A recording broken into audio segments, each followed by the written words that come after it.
Bharat Ratna doctor Bhimrao Ambedkar को कोटि कोटि नमन। ये कार्यक्रम डॉक्टर भीमराव अंबेडकर के जीवन पर आधारित है, जहां भारत की जनता के प्रति उनके योगदानों को पूरी सजगता से चित्रित और रेखांकित करने का प्रयास है। कार्यक्रम में दिखाई गई घटनाएं लब्ध प्रतिष्ठ पुस्तकों से ली गई हैं। इस कार्यक्रम के जरिए चैनल की ओर से एक विश्वसनीय, सजग और सकारात्मक प्रयास है कि डॉक्टर बाबा साहेब भीमराव अंबेडकर के जीवन की संघर्ष यात्रा एवं गौरव गाथा पूरे आदर के साथ घर घर पहुंचे और उनके योगदानों से सभी संपूर्णता में परिचित और आह्लादित हों। और जब सारी समझदारी बुहार दी जाएगी तब पता है क्या बचेगा भीमराव?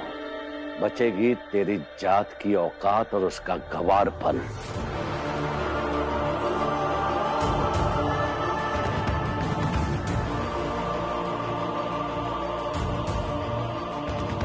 और ये लोग वैसे ही जीते रहेंगे जैसे सदियों से जीते आए हैं,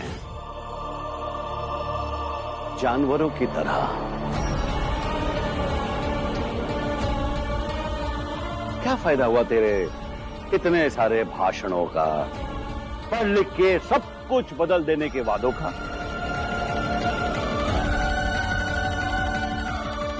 और सबसे बड़ी बात, हम एक है के नारों का। नचनदेव जी, अब चले जाइए हमारे चाल से। बार बार क्यों आ जाते हैं आप? बोलने दो इन्हें।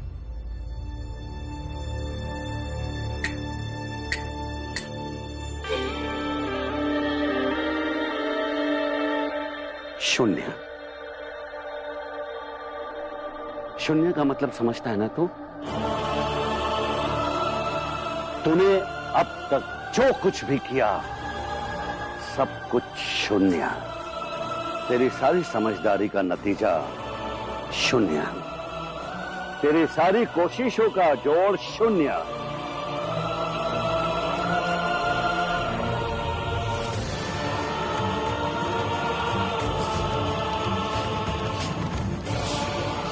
अच्छे से करो हितेश, जल्दी जल्दी करो। आ जाओ जनार्दन। हाँ, इस टोकरी में भर लो।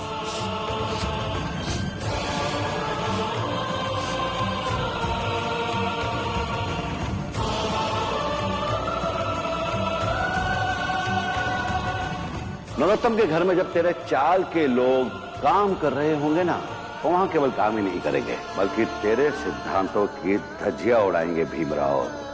क्या फायदा हुआ तेरे इतने सारे भाषणों का, पढ़ लिख के सब कुछ बदल देने के वादों का?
भीम,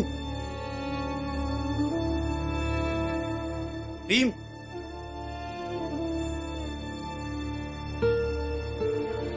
मुझे तुम्हारे बारे में पता चला, लेकिन मैं ये भी जानता हूं कि तुम अपनी जात के लोगों को गलत करते हुए नहीं देख सकते, और नरोत्तम जोशी जो भी कर रहा है वो गलत है।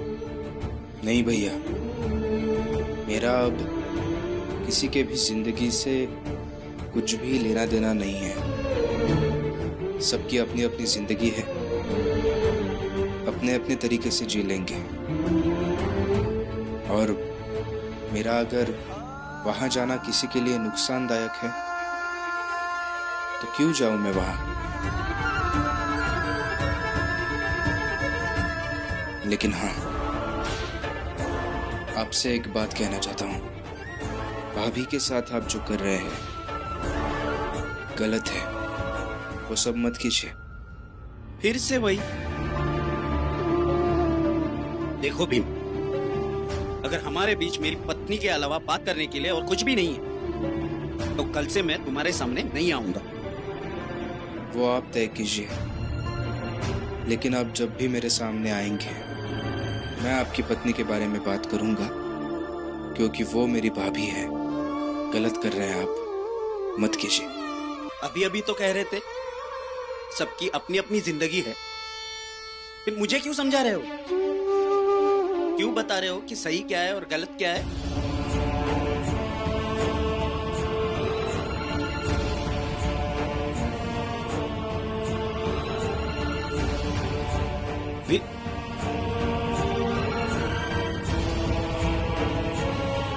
कहीं से कुछ जुगाड़ हो जाए, यहां से कहीं दूर चला जाऊंगा, बंबई से, इन सब से, तभी चैन मिलेगा मुझे।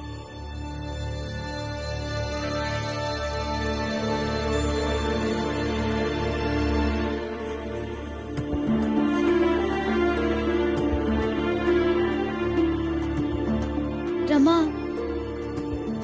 कोकण में भी ठीक ठाक काम मिल जाता है। मैं सोच रही हूँ कि मैं फिर से कोकण जाती हूँ, वहाँ उनका ख्याल भी रख लूंगी और 2-4 पैसे भी कमा लूंगी। वैसे सोच तो सही रही है आप। अब जाइए कोकण। आनंद भैया की जब तबीयत ठीक हो जाएगी तो दोनों आ जाइएगा। हाँ, ये घर आश्रम तो है ही। जिसका जब मन चाहे वो चला आए, जिसका जब मन चाहे वो आ जाए। मामी, मैंने ऐसा कब कहा है? कुछ भी मत बोलिए आप।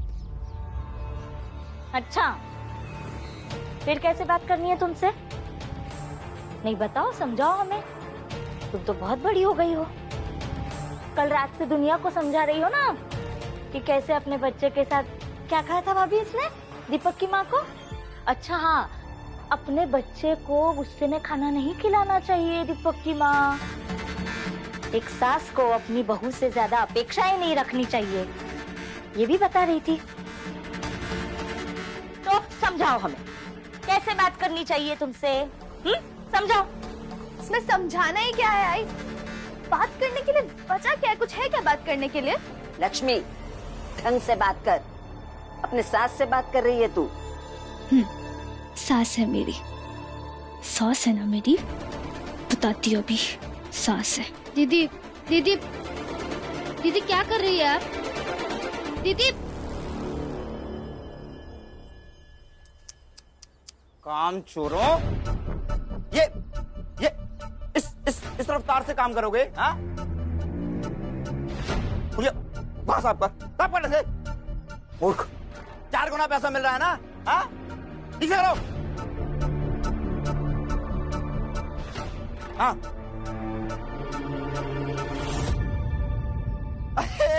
विनय राव जी, कैसे हैं आप? नमस्कार नरोत्तम जी, नमस्कार। धन्यवाद हमारे जो आप पधारे। अरे आप खड़े क्यों? आइए आइए आइए, तुम लोग ठीक से काम करो। चलिए आइए आइए। विनय जी आप आए और मन हर्षित हो गया। कमाल, आइए बैठिए बैठिए बैठिए। अरे विनय जी आए हैं, चाय लेकर आओ। और सुनाइए, सब कुशल मंगल? सब कुशल मंगल नरोत्तम जी। कारोबार कैसा चल रहा है? एकदम बढ़िया। बस हमेशा की तरह इस बार भी आपकी मदद चाहिए। बताइए। वैसे भी आपकी मदद करके तो हमें फायदा ही होता है। बताइए क्या मदद करनी है आपकी? मुझे कुछ मजदूर चाहिए। जाएंगे? वैसे भी पहले भी तो मजदूरों की व्यवस्था हमने ही की है। नरोत्तम जी, इस बार बात थोड़ी अलग है। मतलब ये कि मुझे भारी संख्या में दूसरे तरह के मजदूर चाहिए, जिन्हें पानी के जहाज से विदेश भेजना है 5 साल के लिए, वो भी सरकारी एग्रीमेंट के साथ। हाँ, कुछ मजदूरों की व्यवस्था मैंने कर ली है, लेकिन अभी भी कम पड़ रहे हैं। और अगर पानी का जहाज खाली जाएगा तो मुझे बहुत नुकसान होगा। नहीं, विनय जी, नुकसान नहीं होना चाहिए। मजदूर चाहिए, वो भी 5 साल के लिए। जी, जो मजदूर एग्रीमेंट के साथ विदेश भेजे जाएंगे वो पता नहीं मरे कटे खपे जिए,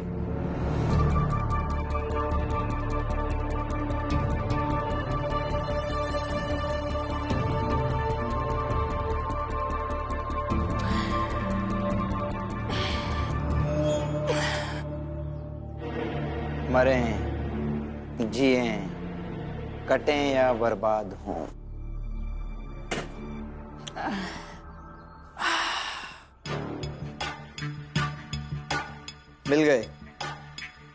मिल गए आपके मजदूर। वो देखिए, ये मरे जिए कटे या बर्बाद हों, कोई फर्क नहीं पड़ता विनय जी। लक्ष्मी, क्या कर रही हो? मेरे पैसे छोड़ो, छोड़ो। दीदी,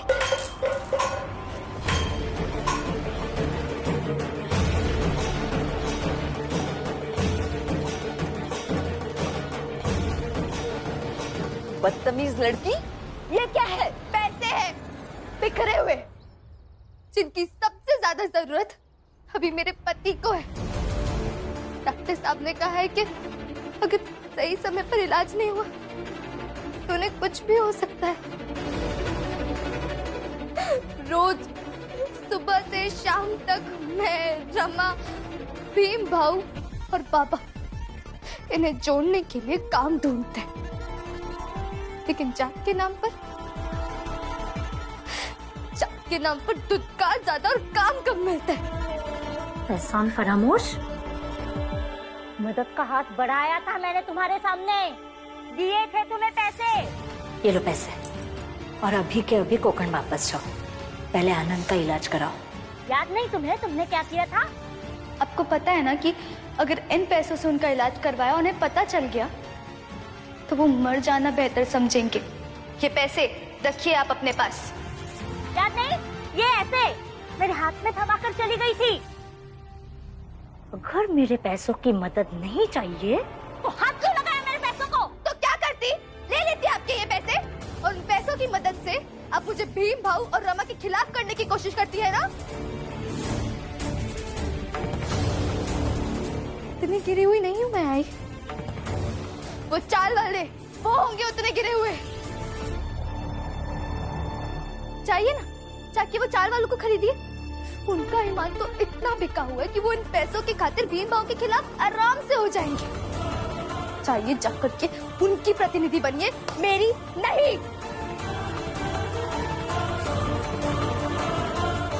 वो जो चाल वाले हैं ना, समझदार है, बेवकूफ नहीं है तुम्हारी तरह।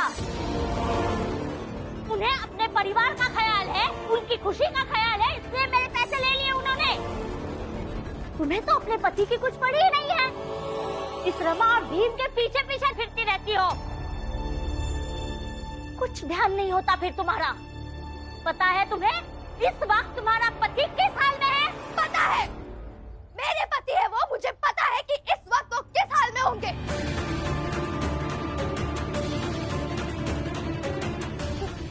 मेरी गलती थी, इतने सालों तक मैं नहीं पहचान पाई आपको, नहीं पहचान पाई कि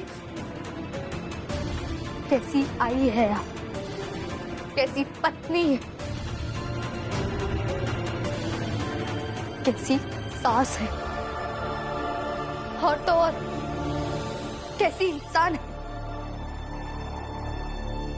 और ये आपकी भाभी, इनके लिए तो अभी भी मैं ही बदतमीज हुआ है ना। लक्ष्मी, जबाई!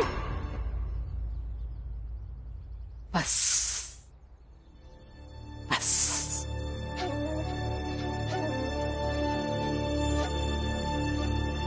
लक्ष्मी शांत हो जा।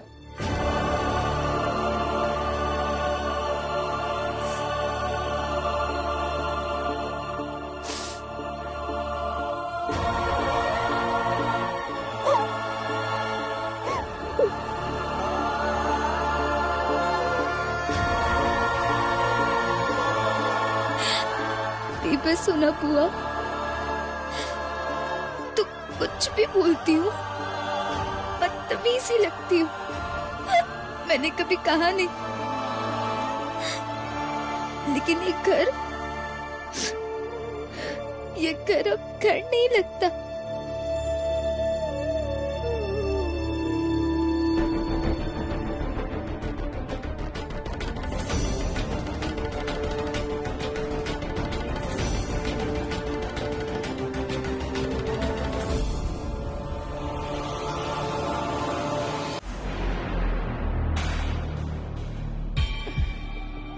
प्रचंड देव जी, ये विनय जी हैं। बैठिए बैठिए। वैसे बाला भी वहां कह रहा था कि अगर उसका भी कोई जुगाड़ हो जाए तो वो भी यहां से चला जाए। एक काम करो, बाला को भी इसमें शामिल करो। भीमराव की जात, उसके परिवार के जितने भी लोग हैं जो जाना चाहते हैं, सबको वहां भेजो। और वैसे भी भीमराव अब उनके मामलों में दखलंदाजी नहीं करेगा। ये लोग वहां जाए, मरे, खपे, कुछ भी करे, पर इससे एक फायदा होगा कि उनके ना होने से भीमराव की ताकत कमजोर हो जाएगी। उचित कहा प्रचंड देव जी। जब भीम को नेता मानने वाले लोग ही नहीं रहेंगे तो फिर किस बात का नेता वो भीमराव। लेकिन इस पूरे कार्य को हमें योजनाबद्ध तरीके से करना होगा।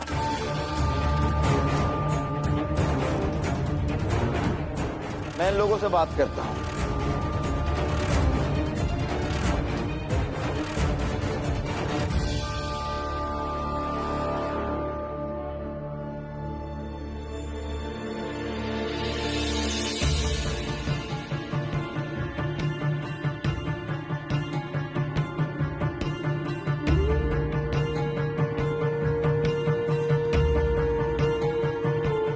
भीमराव, आओ। जी।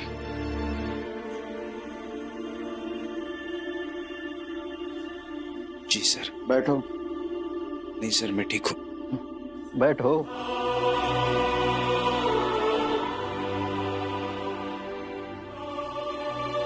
भीमराव, पिछले 28 साल से वकालत कर रहा हूँ। शुरू में लगातार 17 केसेस में हार गया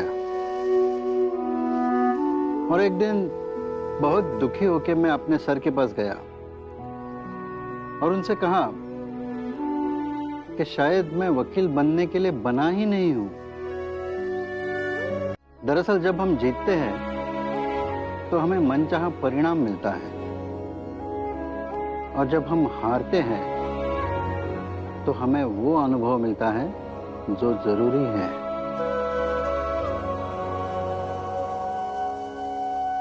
उसके बाद भी 4 केसेस में लगातार हारा, लेकिन उसके बाद से ज्यादातर मैं अभी केस जीतते आया हूं और अभी तो लोग कहते हैं मैं सबसे सफल वकील हूं।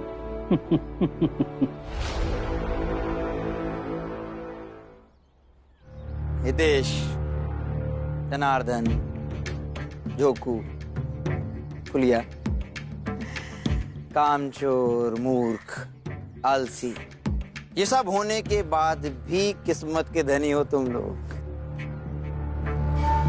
ये विनय जी हैं, प्रणाम करो। प्रणाम। ये तुम सबको मौका दे रहे हैं विदेश जाने का। 5 साल एग्रीमेंट में विदेश जाओ, काम करो, पैसा कमाओ। 5 सालों में तुम लोग इतना पैसा कमा लोगे कि सपने में भी नहीं सोचा होगा।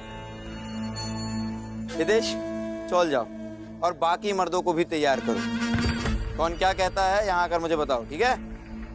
मालिक, सही में हम सब बहुत पैसा कमा करके आएंगे।